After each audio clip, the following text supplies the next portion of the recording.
Alrighty, what's going on, guys? Sorry I'm getting this video out kind of late. It's been a surprisingly busy weekend and week, so sorry this is getting out late. Also, in case you hear it in the background, I have some pups running around. There's something moving outside, might be a raccoon or a burglar. If it's the latter, this video will get a lot more interesting. But hopefully that won't happen. But if they start barking or scratching at the door, hopefully that will come over the mic. But in case it does, sorry for that in advance. Anyways, let's get to describing the lab. So as you guys saw, essentially you had a stream of water hit some kind of solid surface that imposes some kind of momentum, some kind of force that you ended up offsetting with a weight. So the lab itself seemed pretty easy to do, but the underlying mechanics of how everything works and what you're supposed to take away from it can be a lot more complex. So I drew this amazing illustration. So you can see these two gingerbread men on the left-hand side, right? One's throwing a baseball towards the other one with some momentum going to the right. Basically hits the gingerbread man and gets reflected right back. So the only thing that can change momentum is some kind of net external force. So I'm going to reference this later, but everyone often quotes Newton's second law incorrectly. It's not the acceleration is caused by a net external force. It's a lot more correct to say a net external force causes a change in the momentum. Right? So why do I nitpick that so hard? Well, what happens when you have something like a water beam or some kind of fluid, some kind of continuous media hits and then gets deflected? All of these fluid particles have some kind of momentum to themselves. You could say that there is a net momentum, but once it hits something like this gingerbread man, it gets reflected in ways that you now have to constantly take note of, and this could be something that happens over time. So how do you do that? Well, that's a great question. So first things first, I just wanted to show something because when I was in undergrad, this wasn't explained to me very well, or it was very hard to understand, at least for me, to get some kind of visceral, basal level of understanding of fluid dynamics, which, fun fact, everything else is centered around this central idea. So let's try to go a little bit more in depth. If you want, I can make an entirely separate video describing, fluid dynamics and stuff like that and how the math works out. Just let me know in the comments or email me, of course. But you guys might, it might be a little bit too late since you guys already had your first exam. But you guys might see this for terms called a material derivative. Essentially, you have a transient time evolving term and then a convective term. So what does this look like? Let's say you have some kind of deformable ship or body in a river that goes around the bend, and for whatever reason, let's say, I don't know, the captain on the ship wants to not only turn around the ship but somehow extend it using some kind of unknown, ungodly means. So you can basically decompose this entire motion, this evolution, in two parts. One part describes the actual ship itself, its body, what it's doing. So in this case, it rotates itself, and then it also extends. And then you have a part where the bulk flow kind of carries the object, right? So in effect, fluid dynamics can often be separated into components like this. Now, you might have heard of something called the Reynolds transport theory.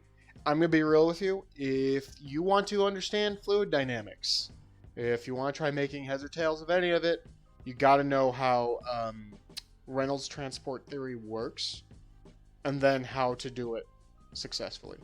So you have essentially an integral form of a material derivative, right?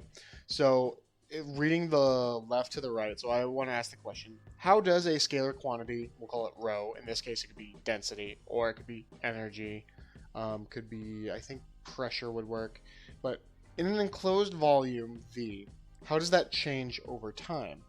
Well, as you see here, you could just have the bulk flow just moving along, right? So let's say you have like a tiny little packet of mass that you want to follow. well, that packet of mass might change because, I don't know, maybe the fluid starts to cool down, so that density is going to change, but also gets carried along to different parts of like a pipe. So you have to take into account of that. So what essentially you have here is the total change, your material derivative, that entire enclosed mass. How does that change with respect to time? And then how does that change when it moves in and out of that control volume, right? By the way, this derivative can be then extended inside this term. So right here you can have, hey, how does the density change with respect to time? You can also have, how does my control volume change with time? You might have already seen some problems like that in class. Let me know if you haven't just yet. You will, I promise you. And then this term right here is called the flux. And what the flux basically states is that you could have some kind of, we call it like a black box, right? You don't know what happens inside necessarily. All you know is something enters, something leaves. You're able to have a detector on the entrance and on the exit, and you can make some kind of measurement. So that's what this flux means, right? And then you could have source and sink terms. So like, let's say suddenly you have the same amount of mass going here, out here, then you probably would say, okay, well, there was no water generated inside. There was none taken away. So this term is often zero, right? There's also a way you can be, you can make these control volumes correctly or more conveniently. So in this case, you know, I have a bend around this corner. This would be a very painful way to draw this box. For one thing, it's better to try to enclose just the fluid the best you can and have as many normals as you possibly could to the flow itself. So you can see right here, eventually you'll have to evaluate this term right here, this u dot n hat, which n hat is the normal vector of the control volume, right? So you can see here that this u dot n, that could be really messy, where your overall velocity component of this fluid is maybe has some kind of component in the x, some component in the y, could be some kind of varying component. Things just get a lot more painful. Or you could set up your control volumes such that, you know, things are parallel and anti-parallel, which you could see right here with my horrible handwriting. And in fact, if you look at your lab manual, you will see that when they did their control volume, they had it normal, normal, normal. This would be anti-parallel, parallel. So when they ended up doing this term, things become a lot more easy to manage in terms of the mathematics. So speaking of mathematics, another important thing to note, so this is for, we call it the continuity equation, right? So there should be no spontaneous mass loss or generated. You should be able to keep a track of all the mass in one system. Same thing with all the energy. Another important thing is Newton's second law. You need to keep track of the momentum. So in much the same way, you can set up this equation, tracks how the momentum will change, right? So here is Newton's second law. Now you might ask, wait a minute, how does this look like Newton's second law? This term doesn't look like that. Well, here is your external force term, right? This is how you can keep track if there's any external forces, net external forces. This right-hand side will not be zero. So you guys might be familiar with this, F equals ma, where a is the change in velocity, right? Momentum then is defined as total mass times its velocity, right? So we call it capital P. So this accounts for all the mass in the system. You can also change the change in momentum. I'm sorry, hang on, let me rephrase that. To find the change in momentum with respect to time, you can do a chain rule of the time derivative. So your change in mass times u plus m times the change in velocity. So if you ever want to go into rocket dynamics, you're going to love this equation. You're going to use it everywhere. But if your mass doesn't change, you're just going to be left with this. So dp dt is equal to m du dt or ma, right? So your acceleration. But again, fluids is really weird because you're not dealing with one singular solid body. You have a field, right? A mathematical construct where things change continuously, discontinuously. You deal with things like shock waves. Don't worry about that, at least not in this class. But you have to integrate over this entire control volume to get your net momentum, your net force, your net mass, right? And that's in effect what a momentum does. So if you want to be super technical, this small p would be considered your specific momentum, or your momentum at that point for some like massive particles, right? And you add it all up, you'll get your net momentum. So basically right here, just a bunch of mass happens. And if you look, we assume that mass is constant, it's incompressible. We assume steady state, so this term is also 0. We have a fixed control volume, so we don't let our control volume grow or shrink. So the only non-zero term is our flux terms, right? Our flux of momentum, and you're left with this equation. And does that look familiar? Yes, it does. In effect, it is, sorry, scrolling everywhere, it's right here. Here is your control system, where they just slyly put, hey, there's some net external force pushing down to make sure that our cone or our body doesn't just like shoot off into oblivion, right? So this equation right here is just this expanded. Instead of doing a horrible integral, you could basically just very nicely, very slyly create this control volume where you're just left with a bunch of algebraic terms, right? So that's pretty neat. All right, so let's move on. And of course, if you have any questions, please feel free to contact me. So what do they do then, right? So they have this nightmarish term. I don't know what V3 is. I don't know what A2 is. So that'd be right here, this cross-sectional area. What's the velocity across that? I don't know. What's the velocity coming out of here? And the areas. The only area we have defined is the nozzle diameter. And I still don't know what V1 is. So how can we figure that out? Well, you use the Reynolds transport theorem. So you do that again for the continuity equation. So if you want practice, try using the Reynolds transport theorem for, so you can see right here, for this region. Try to figure out the mass flux inside and out. Assume that your the mass stays incompressible, so dm dt is 0. This control volume does not change with time, so dv dt is equal to 0. All you're left with is a mass flux term, and this is what that mass flux term ends up being. You have rho a3 v3, right? Because we were really smart, we made sure that we had everything normal and anti-normal, the velocity and the normals of the control volume. So we see our influx is minus rho a2 v2. The reason why it's minus is just because that's the sign of the velocity. When you do the dot product of the normal and velocity, you'll find that the influx will be positive or negative. You'll find the outflux, they'll line up, they'll be positive. But the velocity is just pointing down, so mind that vector right there. So that's why you get negative, and then I think it's 2 negatives will be a positive. Very long story short, if I'm confusing you, basically try to replicate this using the Reynolds transport theorem. That will actually be extremely good practice, and if you can figure out what's going on there, you're going to be in pretty good shape moving forward.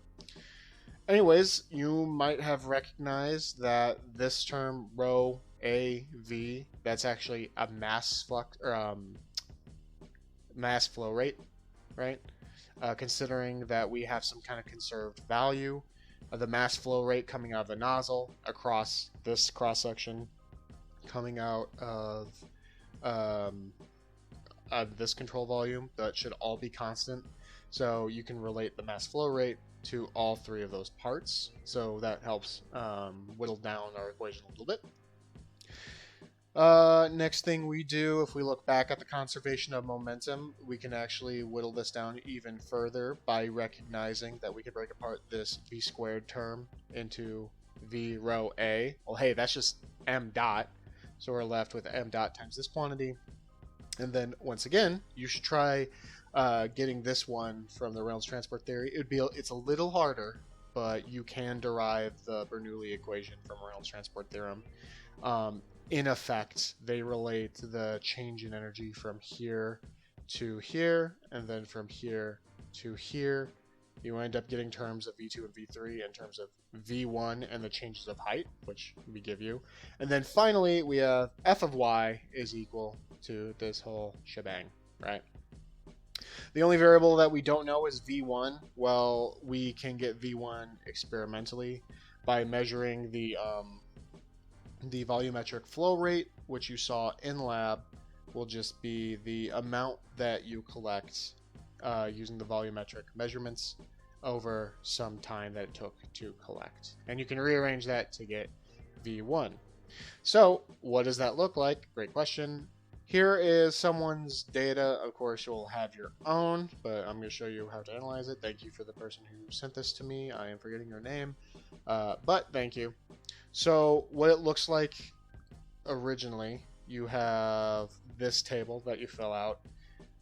Alpha, your total volume collected. So this is capital V, time to collect. Mass applied, volumetric flow rate. So it'll just be V divided by T. Mass flow rate is QT times rho. I believe I might have incorrectly written that down in the lab, so forgive me for that. And then V1 is just QT divided by A1. And then the rest of the columns you'll still have to fill out. Here is a big tip. I'm sure there's a good reason, but I know this will confuse a lot of people. You'll see here that your deflector type alpha is in, like, let's say 30 degrees. But if you remember, you have to solve it in terms of beta. Beta, the deflection angle,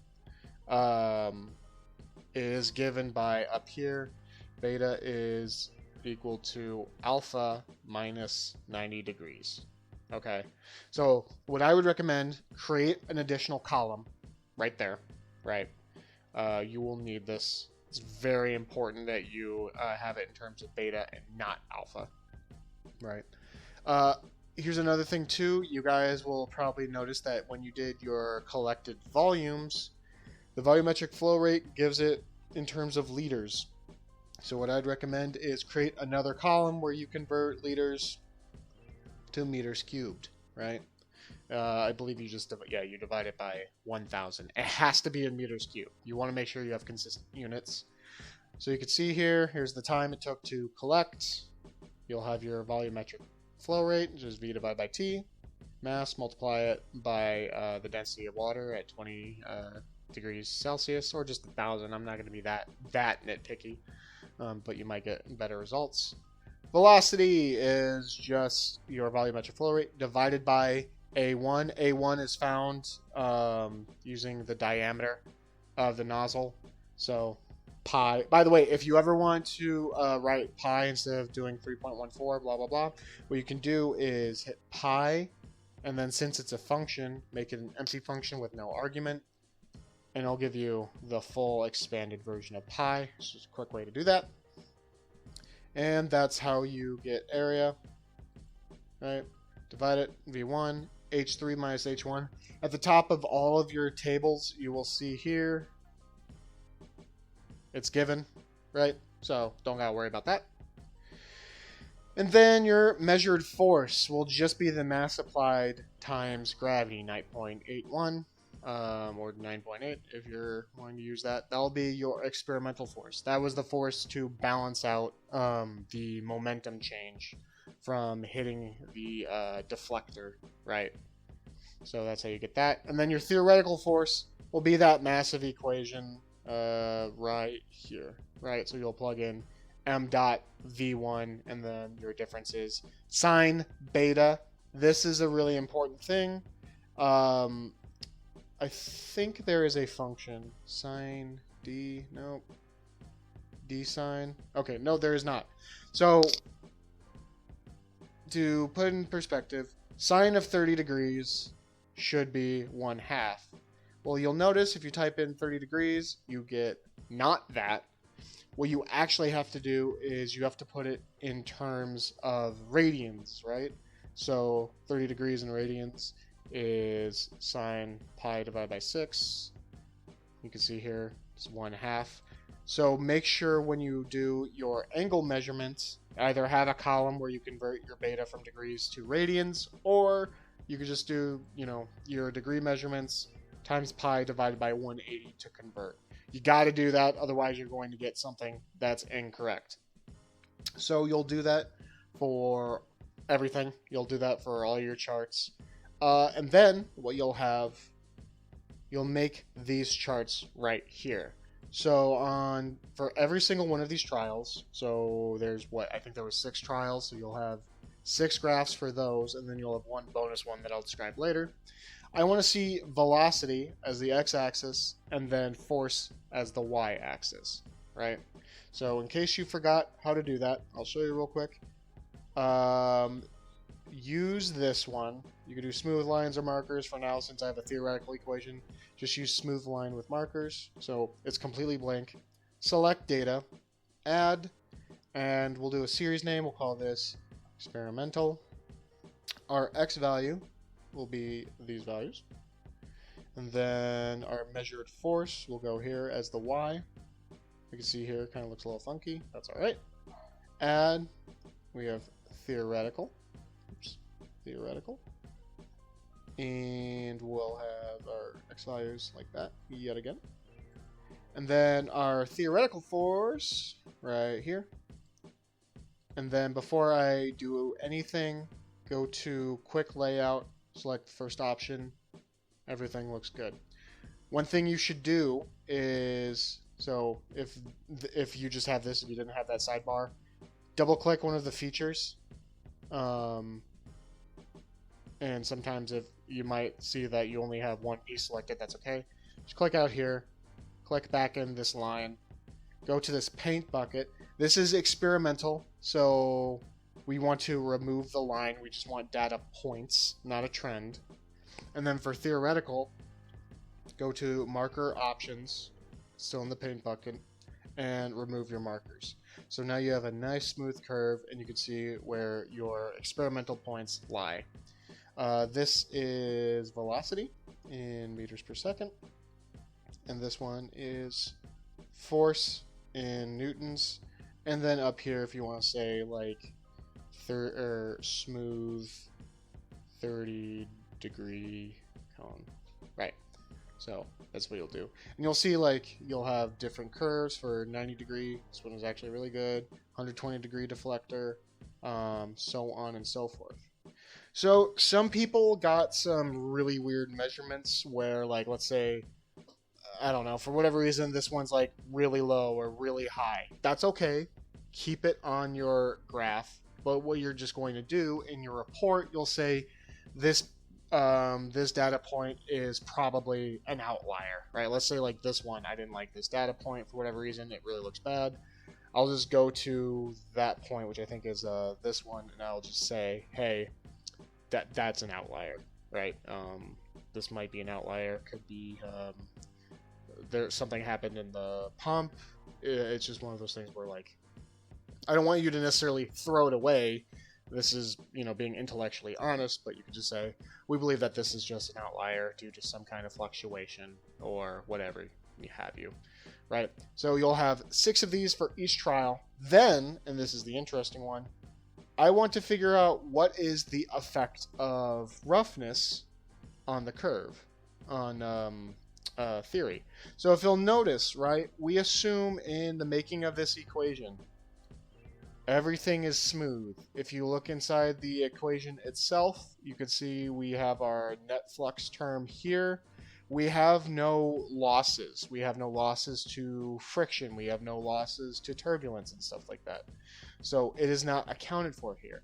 When you have turbulence, you'll find out that you'll start deviating a lot more from what your theoretical equation is because you haven't accounted for that.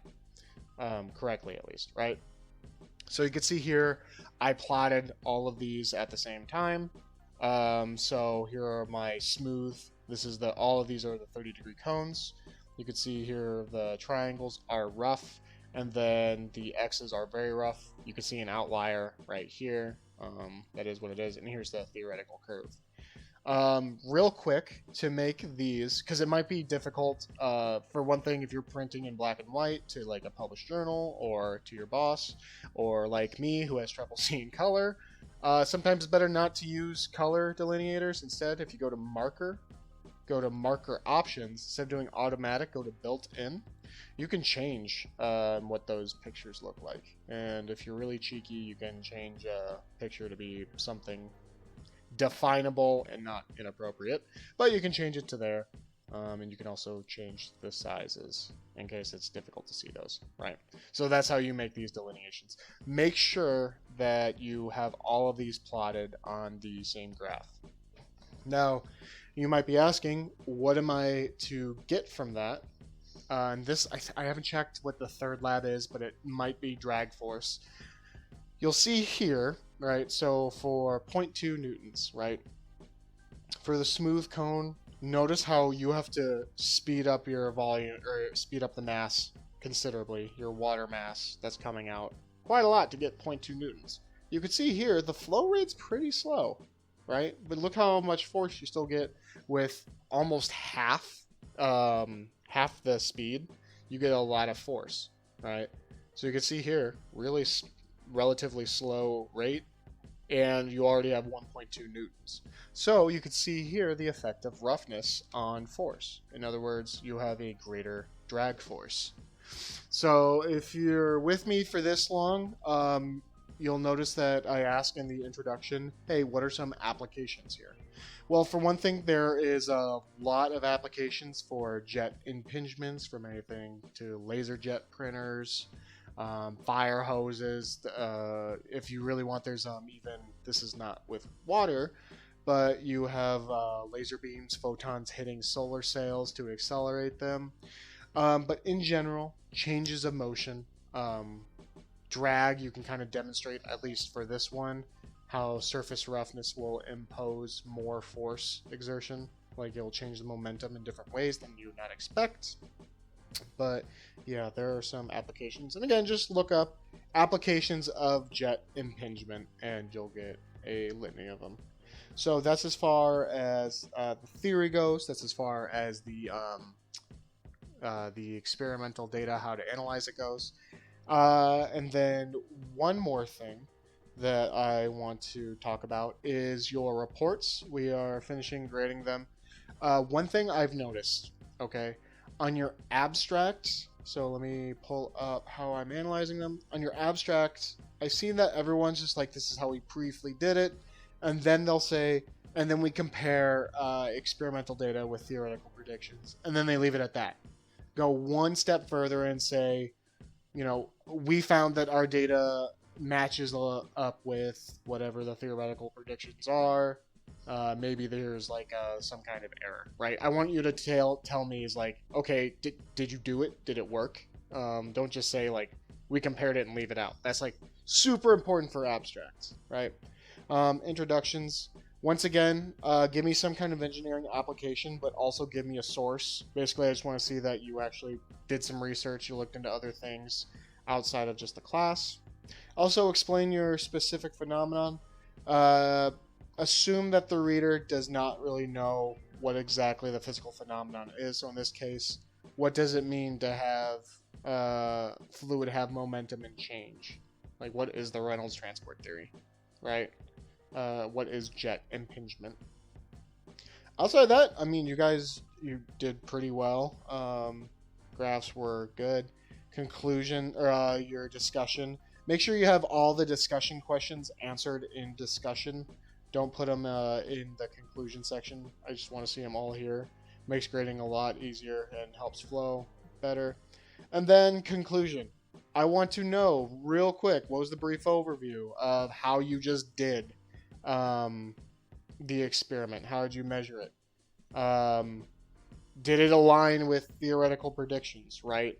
If not, Maybe explain why you think maybe the experiment failed. I want to know if you thought, be explicit, say, I believe the experiment was a success because. I believe the experiment was a failure because.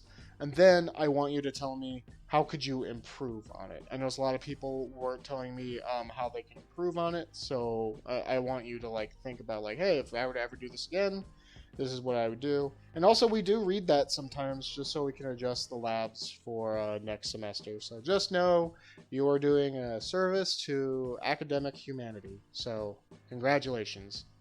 Anyways, I think that's all I have for you guys. Like I said, if you have any questions, comments, concerns, or personal philosophies you wish to share with me, maybe in private, just leave a comment down below or email me. Or if you see me at lunch, you can come over and talk to me. We can discuss all the beauties of fluid dynamics.